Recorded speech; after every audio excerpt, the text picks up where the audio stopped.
O Partido Socialista celebra que o vindeiro 21 de febreiro se produza a reunión entre a ministra para a Transición Ecolóxica e o alcalde de Pontevedra. 8 meses despois de que se intentasen sementar dúbidas sobre a veracidade das afirmacións do Partido Socialista, dúbidas sobre a calidade dos traballos e das xestións levadas a cabo polo Partido Socialista no mandato anterior, a verdade saíu á luz.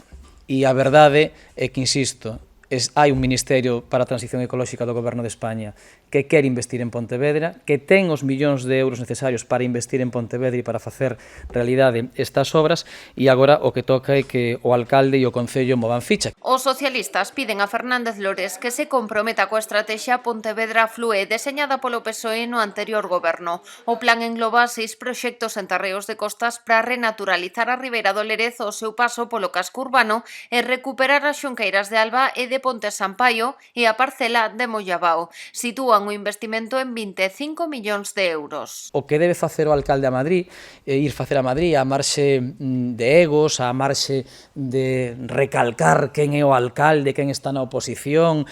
O que ten que ir facer o alcalde de Madrid é desbloquear isto, é permitir que veñan para Pontevedra 25 millóns de euros e que se podan executar dunha vez por toda en Pontevedra estes proxectos. Puentes asegura que a estrategia recolle proxectos realistas e xa moi avanzados e pediu ao goberno local que deixe de lado a súa aposta polas desafectacións de terreos de costas. A filosofía ten que ser, sobre todo por unha cuestión de practicidade, non?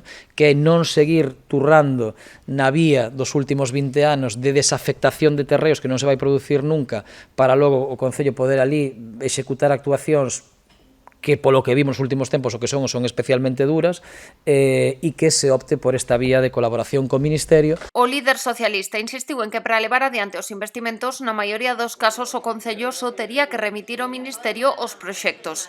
No caso da rexeneración integral da xunqueira de Alba e a recuperación da parcela do antigo campo de fútbol de Ponte Sampaio, Costas está disposta a encargarse tanto da contratación como da execución.